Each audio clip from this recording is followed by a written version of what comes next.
সংবাদ সবাইকে স্বাগত জানাচ্ছি। আমি ফিরোজ তোহা। শুরুতেই সংবাদ শিরোনাম জানিয়ে দেব এই মুহূর্তে হাতে পাওয়া সর্বশেষ গুরুত্বপূর্ণ আপডেট বাংলা সংবাদ। শুরুতেই থাকছে বাংলাদেশের সঙ্গে বাণিজ্য ভিসা বন্ধ রাখলে ভারত দুর্ভিক্ষ ঠেকাতে পারবে না বলে মন্তব্য করেছেন বিএনপির স্থায়ী কমিটির সদস্য বাবু গয়েশ্বর চন্দ্র রায়। তিনি বলেন, নরেন্দ্র মোদী ও সোনিয়া গান্ধী সবাই বসে কপাল ঠুকাঠুকি করতে পারবে, কিন্তু দুর্ভিক্ষ ঠেকাতে পারবে না। এবারে জানাবো, রাজনীতিতে যোগ দিলেন ডক্টর তাসনিম জারা। জাতীয় নাগরিক কমিটির যুগ্ম আহ্বায়ক হিসেবে দায়িত্ব গ্রহণ করে রাজনীতিতে পা রেখেছেন বিশ্বখ্যাত স্বাস্থ্য বিষয়ক কন্টেন্ট ক্রিয়েটর, কেমব্রিজ বিশ্ববিদ্যালয়ের শিক্ষক ডক্টর তাসনিম জারা। মঙ্গলবার ফেসবুকে তার ভেরিফাইড আইডিতে এক পোস্টে তিনি এ তথ্য নিশ্চিত করেছেন। জানাবো, পলাতক স্বৈরাচার জনগণের ভবিষ্যৎ নষ্ট করে দিতে চেয়েছিল তারেক রহমান। বিএনপির ভারপ্রাপ্ত চেয়ারম্যান তারেক রহমান বলেছেন, পলাতক স্বৈরাচার দেশটাকে ধ্বংস করে দিয়েছে, মানুষের ভবিষ্যৎ তারা নষ্ট করে দিতে চেয়েছিল। মানুষ বিএনপির উপর আস্থা রাখে, তাই এখনও সম্ভাবনা আছে দেশটাকে রক্ষা করার। এই সম্ভাবনাকে যদি বাস্তবায়ন করতে হয় তাহলে আমাদের প্রস্তুতি নিতে হবে। এদিকে গুম খুনে জড়িতদের বিচারের দাবিতে জামালপুরের ছাত্রদলের মানববন্ধন।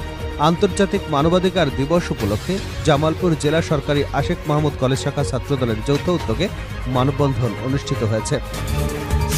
এবারে থাকছে নয়াদিল্লিতে বাংলাদেশ হাইকমিশন অভিমুখে আরএসএস এর মিছিল।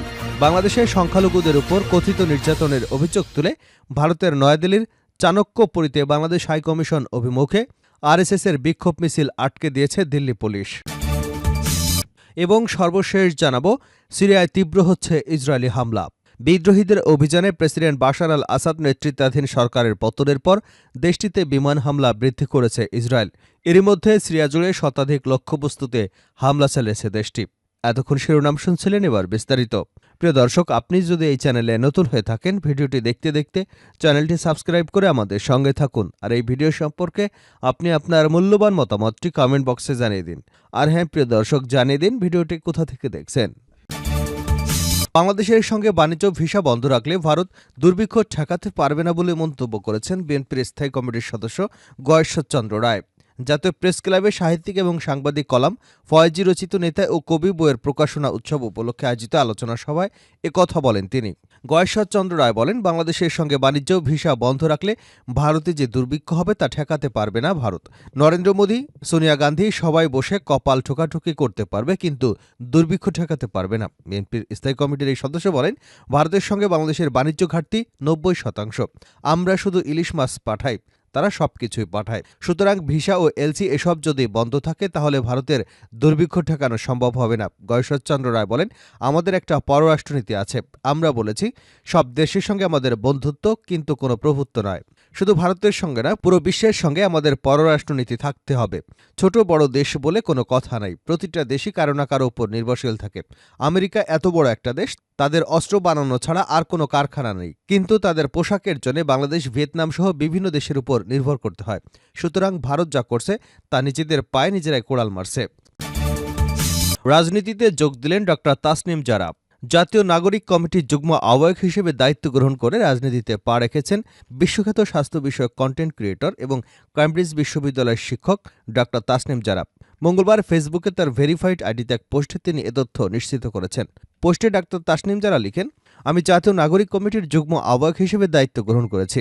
এই প্রথম আমি কোনো রাজনৈতিক প্ল্যাটফর্মের সঙ্গে যুক্ত হচ্ছি, তাই সিদ্ধান্তটি সহজ ছিল না। তবে এই কমিটিতে আমি অনেক বুদ্ধিদীপ্ত, চিন্তাশীল এবং সৎ মানুষকে পেয়েছি, যারা অভ্যুত্থানের আকাঙ্ক্ষাকে বাস্তবায়ন করতে অসামান্য ত্যাগ স্বীকার করেছেন এবং ভবিষ্যতেও সর্বোচ্চ ত্যাগ স্বীকার করতে প্রস্তুত।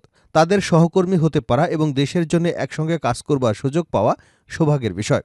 আত্মবিশ্বাস এবং দৃঢ়তার বিষয়ে তিনি বলেন, আমি জানি না আমরা কতটুকু সফল হতে পারব, কারণ ন্যায় বিচার প্রতিষ্ঠা, সব নাগরিকের মর্যাদা নিশ্চিত করা এবং পারস্পরিক শ্রদ্ধাশীল রাজনৈতিক সংস্কৃতি গড়ে তোলা দীর্ঘমেয়াদী প্রচেষ্টা, শ্রম এবং ত্যাগের ব্যাপার। তবে এই পরিবর্তন আনার জন্য আমরা সততা এবং নিষ্ঠার সঙ্গে কাজ করে যাব। সবার পরামর্শ সমর্থনের অনুরোধ জানিয়ে আলোচিত এই চিকিৎসক বলেন, আমার জন্য কোনো পরামর্শ থাকলে দয়া করে জানাবেন, ভুল করলে তা ধরিয়ে দেবেন, আর ভালো কিছু করলে উৎসাহ এবং সমর্থন দিয়ে পাশে থাকবেন। অনলাইন প্ল্যাটফর্মে স্বাস্থ্য সচেতনতা এবং চিকিৎসা সংক্রান্ত নানা বিষয়ের তথ্য দিয়ে আলোচনায় আসেন কন্টেন্ট ক্রিয়েটর ডক্টর তাসনিম জারা। পলাতক স্বৈরাচার জনগণের ভবিষ্যৎ নষ্ট করে দিতে চেয়েছিল তারেক রহমান। বিএনপির ভারপ্রাপ্ত চেয়ারম্যান তারেক রহমান বলেছেন, পলাতক স্বৈরাচার দেশটাকে ধ্বংস করে দিয়েছে, মানুষের ভবিষ্যৎ তারা নষ্ট করে দিতে চেয়েছিল। মানুষ বিএনপির উপর আস্থা রাখে, তাই এখনও সম্ভাবনা আছে দেশটাকে রক্ষা করবার। এই সম্ভাবনাকে যদি বাস্তবায়ন করতে হয় তাহলে আমাদের প্রস্তুতি নিতে হবে। বিএনপির কর্মী হিসেবে আসুন আমরা মানুষের প্রত্যাশা পূরণ করবার লক্ষ্যে নিজেরা ঐক্যবদ্ধ হয়ে চেষ্টা চালিয়ে যাই। মঙ্গলবার রাষ্ট্রকাঠামো মেরামতের ৩১ দফা এবং জনসম্পৃক্তি শীর্ষক বিভিন্ন ইস্যু নিয়ে বিভাগীয় বিএনপির প্রশিক্ষণ কর্মশালায় প্রধান অতিথির বক্তব্যে এসব কথা বলেন তিনি। তারেক রহমান বলেন, জনগণের অধিকার ফিরিয়ে আনার জন্য আমাদের অনেক নেতাকর্মী জীবন দিয়েছেন, জেল জুলুম অত্যাচার নির্যাতনের শিকার হয়েছেন, আরও বহু মানুষ জীবন দিয়েছেন, নির্যাতনের শিকার হয়েছেন। রাজনৈতিক দল হিসেবে আমাদের দলের নেতাকর্মীরাই বেশি গুমখুন এবং অত্যাচারের শিকার হয়েছেন।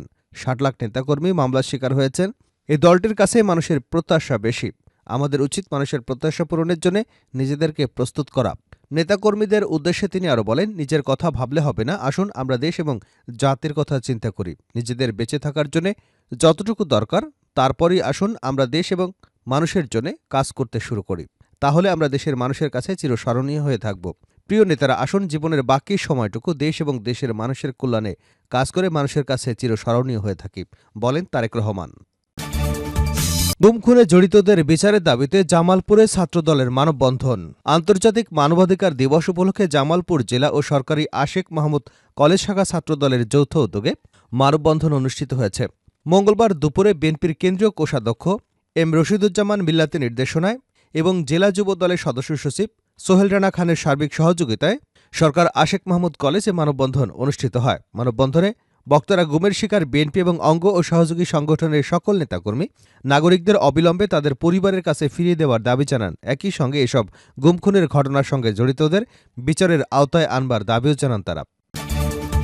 শেষ করছে আন্তর্জাতিক সংবাদ দিয়ে। সিরিয়ায় তীব্র হচ্ছে ইসরায়েলি হামলা। বিদ্রোহীদের অভিযানে প্রেসিডেন্ট বাশার আল আসাদের নেতৃত্বাধীন সরকারের পতনের পর দেশটিতে বিমান হামলা বৃদ্ধি করেছে ইসরায়েল। এরই মধ্যে সিরিয়া জুড়ে শতাধিক লক্ষ্যবস্তুতে হামলা চালিয়েছে দেশটি। নাম প্রকাশে অনিচ্ছুক একটি সূত্র ইসরায়েলি আর্মি রেডিওকে জানিয়েছে, ইসরায়েল মঙ্গলবার পর্যন্ত গত দুদিনে রাজধানী দামেস্ক সহ সিরিয়া 250টিরও বেশি সামরিক লক্ষ্যবস্তুতে হামলা চালিয়েছে।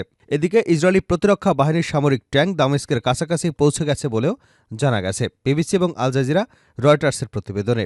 যুক্তরাজ্যভিত্তিক সিরীয় পর্যবেক্ষক সংস্থা Syrian observatory for human rights জানিয়েছে, সামরিক লক্ষ্যবস্তুতে 100টিরও বেশি হামলা হয়েছে। হামলায় কাঁপছে রাজধানী দামেস্কেও।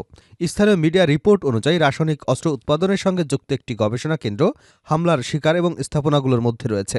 ইসরায়েল বলছে তারা আসাদ সরকারের পতনের পর চরমপন্থীদের হাতে অস্ত্র যাওয়া বন্ধ করতে এসব হামলা চালাচ্ছে। এসওএইচআর বলছে গত দুদিনেও শত শত ইসরায়েলি বিমান হামলা হয়েছে, যার মধ্যে দামেস্কের এমন একটি স্থাপনাও রয়েছে যা ইরানি বিজ্ঞানীরা রকেট তৈরির জন্য ব্যবহার করেছেন বলে জানা গেছে। রাসায়নিক অস্ত্রের সন্দেহভাজন মজুদ নিরাপত্তা কিনা তা নিশ্চিত করবার জন্য জাতিসংঘের রাসায়নিক পর্যবেক্ষক সংস্থা সিরিয়ার কর্তৃপক্ষকে যখন সতর্ক করেছে তখনই এই হামলা চালানো হলো।